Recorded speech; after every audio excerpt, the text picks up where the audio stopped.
Friends, ఈ story నాకు నచ్చినట్టు నేను చెప్పలేదు. నేను నెట్లో రీసెర్చ్ చేశాను. కావాలంటే మీరు కూడా ఒకసారి చెక్ చేయండి. నెట్లో సెర్చ్ చేయండి డోరేమాన్ రియల్ స్టోరీ గురించి. మధ్యకాలంలో బాగా పాపులర్ అయిన కార్టూన్స్లో డోరేమోన్ ఒకటి. అయితే ఈ కార్టూన్లో మెయిన్ క్యారెక్టర్ అయిన నోబితా రియల్ లైఫ్లో నిజంగా ఉండేవాడని మీకు తెలుసా? అవును, మీరు విన్నది నిజమే. అయితే నోబితా ఎలా ఉండేవాడు, ఎక్కడ ఉండేవాడు, ఇంతకీ తన రియల్ స్టోరీ ఏంటి తెలుసుకోవాలని ఉంది కదా? అయితే చూద్దాం రండి. జపాన్లో ఒక చిన్న విలేజ్లో నోబితా ఫ్యామిలీ ఉండేది. అయితే నోబితా పుట్టిన 3 సంవత్సరాల వరకు మాటలు రాలేదు, మౌనంగా ఉండేవాడు. తర్వాత నోబితా చాలా అమాయకుడు, ఇంకా ఒంటరివాడు. నోబితాకి చాలా తక్కువ ఫ్రెండ్స్ ఉండేవారు. నోబితాతో ఫ్రెండ్షిప్ చేసేవారు కాదు. నోబితా ఎప్పుడు ఇంట్లోనే ఉండేవాడు. అసలు నోబితా బయటికి వెళ్ళకపోయేవాడు. కానీ నోబితాకి డోరేమాన్ అనే రోబోట్ క్యాట్ ఫ్యూచర్ నుంచి వచ్చి నోబితాతో ఉండేది. నోబితా ఎప్పుడు డోరేమాన్ని తన బెస్ట్ ఫ్రెండ్ లాగా ఫీల్ అయ్యేవాడు. నోబితాకి డోరేమాన్ అంటే చాలా ఇష్టం. నోబితా తన టైం మొత్తం డోరేమాన్తోనే ఉండాలనుకునేవాడు. డోరేమాన్తో మాట్లాడేవాడు, ఆడుకునేవాడు. కానీ నిజానికి డోరేమాన్ అనే క్యారెక్టర్ రియల్ లైఫ్లో ఉండేది కాదు. అది నోబితా ఊహ మాత్రమే. నోబితా తనలో తానే ఆడుకునేవాడు, తనలో తానే మాట్లాడుకునేవాడు. నోబితా డోరేమాన్ని ఊహించుకోవడానికి ఒక కారణం ఉంది. నోబితాకి స్కిజోఫ్రెనియా అనే జబ్బు ఉంది. ఈ జబ్బు ఉన్న వ్యక్తులు ఎలా అంటే ఏదైతే తమని ఆనందంగా ఉంచుతుందో దాన్ని మాత్రమే ఊహించుకుంటారు. వాటితో లేక వాళ్ళతో ఆనందంగా ఉంటారు. కానీ అది వాళ్ళ ఊహ మాత్రమే, అది నిజంగా ఉండదు. నోబితా గాలిలో ఎగిరినట్టు, తన మునిమన్వలను కలిసినట్టు అనుకునేవాడు. ఇవన్నీ డోరేమాన్ అనే ఒక ఫ్రెండ్తో చేసేవాడు. నోబితా ఊహించుకునే డోరేమాన్ క్యారెక్టర్ ఒకటే తన హ్యాపీనెస్. నోబితా అమాయకత్వాన్ని చూసి తన క్లాస్లో ఉన్న అందరూ నోబితాని ఏడిపించేవారు. కానీ నోబితా కోసం డోరేమాన్ అనే ఒక ఫ్రెండ్ ఎప్పుడూ ఉండేవాడు. నోబితా ఎప్పుడైనా మెంటల్గా ఇంకా ఫిజికల్గా బాధపడ్డప్పుడు నోబితా గురించి ఆలోచించడానికి ఇంకా కేర్ తీసుకోవడానికి డోరేమాన్ అనే ఒక ఫ్రెండ్ ఉండేవాడు. రోజు రోజుకి నోబితా పరిస్థితి దారుణంగా అవుతుంది. నోబితా స్కూల్కి వెళ్ళడం ఆపేశాడు. అసలు బయటికి వెళ్ళట్లేదు. నోబితా ఎప్పుడు ఇంట్లోనే ఉండేవాడు, బయటికి వెళ్ళేవాడు కాదు. డోరేమాన్ని అనే ఒక ఫ్రెండ్ని ఊహించుకొని తనలో తానే నవ్వుకునేవాడు, తనలో తానే మాట్లాడుకునేవాడు, తనలో తానే ఆడుకునేవాడు.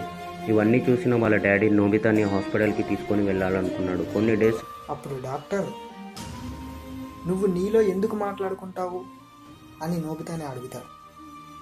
అప్పుడు నోబితా తనలో మాట్లాడుకోవటం లేదని, తాను డోరేమోన్తో మాట్లాడుతున్నానని అంటాడు. డోరేమోనా? అతనెవరు అని అడుగుతాడు డాక్టర్.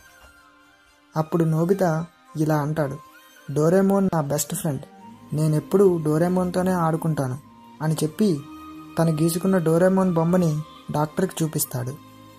ఇదంతా విన్న డాక్టర్ నోబితాకి స్కిజోఫ్రెనియా అనే భయంకరమైన వ్యాధి ఉందని నిర్ధారిస్తాడు. ఈ వ్యాధి బారిన పడిన వారు తాము ఊహించుకున్న వ్యక్తులు తమ కళ్ళ ముందే ఉన్నట్టు ఊహించుకుంటారని చెబుతాడు. ట్రీట్మెంట్ జరిగింది. మొత్తానికి డాక్టర్ నోబితాని నార్మల్ కండిషన్కి తీసుకొని వస్తాడు. డాక్టర్ నోబితాతో డోరేమాన్ అనే క్యారెక్టర్ లేదు అని, అది నీ ఊహ మాత్రమే అని, ఆ క్యారెక్టర్ గురించి నువ్వు ఆలోచించకు అని చెప్తాడు. ఆ రోజు నైట్ నోబితా ఇంటికి వచ్చేస్తాడు. కానీ ఆ రోజు నైట్ నోబితాకి నిద్ర పట్టదు. అసలు నోబితాకి నమ్మాలనిపించదు డోరేమాన్ అనే క్యారెక్టర్ లేదు అని. డోరేమాన్ అనే క్యారెక్టర్ తన ఊహ మాత్రమే అని ఆలోచించుకుంటుంటే నోబితాకి కళ్ళలో నీళ్లు ఆగవు. నోబితా తన డెస్క్ దగ్గరికి వెళ్తాడు. ఆ డెస్క్ ఓపెన్ చేసి చూస్తే అక్కడ డోరేమాన్ అన్ని పిక్చర్స్ ఉంటాయి, నోబితా ఊహించుకొని డ్రా చేసినవి. ఆ పిక్చర్స్ అన్నీ చూస్తుంటే నోబితా డోరేమాన్తో ఎంత హ్యాపీగా ఉన్నాడో గుర్తుకొస్తుంది. ఇవన్నీ ఆలోచిస్తుంటే నోబితా తట్టుకోలేకపోతాడు. వెంటనే తన డాడీ రూమ్కి వెళ్తాడు. అక్కడ డెస్క్ ఓపెన్ చేస్తే ఫుల్లీ లోడెడ్ గన్ను ఉంటుంది. దాన్ని తీసుకొని తన రూమ్లోకి వచ్చేస్తాడు. ఆ గన్తో తన తలకి పాయింట్అవుట్ చేసుకుంటాడు. నోబితా కళ్ళు మూసుకొని ట్రిగ్గర్ నొక్కేస్తాడు. నోబితా డోరేమాన్ లేని వరల్డ్లో ఉండొద్దు అనుకుంటాడు. అందుకే తనని తానే కాల్చుకొని చనిపోతాడు. ఈ మొత్తం స్టోరీ విన్న ఫిజియో అనే స్టోరీ రైటర్ డోరేమాన్ రియల్ లైఫ్లో ఉంటే ఎలా ఉంటుందో అని డోరేమాన్ అనే ఒక కామిక్ తయారు చేస్తాడు. ఆ కామికే మనకు వస్తున్న కార్టూన్ డోరేమాన్. ఈ స్టోరీతో డోరేమాన్ రియల్ లైఫ్లో ఎలా ఉంటాడో అని మనందరికీ పరిచయం చేసింది ఫిజియో. ఇంకా ఈ రైటర్ నోబితా డ్రీమ్ని కూడా ఫుల్ఫిల్ చేశాడు. డోరేమాన్తో ఎలా హ్యాపీగా ఉంటాడో ప్రజలందరికీ ఎక్స్ప్లెయిన్ చేశాడు. డోరేమాన్ని క్రియేట్ చేసి నోబితా డోరేమాన్తో ఎంత సంతోషంగా ఉన్నాడో అందరికీ ఎక్స్ప్లెయిన్ చేశాడు. సో ఫ్రెండ్స్, ఇది రియల్ స్టోరీ డోరేమాన్ కార్టూన్ది. నోబితా ఊహించుకోవడం వల్ల డోరేమాన్ క్రియేట్ అయ్యాడు. నోబితా వల్లనే మనందరికీ డోరేమాన్ పరిచయం అయ్యాడు. అయితే ఇది జరిగిన 10 సంవత్సరాల తర్వాత ఈ స్టోరీ విన్న జపాన్ ఫేమస్ రైటర్ ఫుజికో ఫుజియో డోరేమోన్ అనే సిరీస్ను రాశాడు. తర్వాత ఇది కార్టూన్గా మారింది. ఇది గైస్ నోబితా యొక్క రియల్ లైఫ్ స్టోరీ. మనల్ని రోజు నవ్వించే నోబితా కథ చాలా బాధగా అనిపించింది కదా.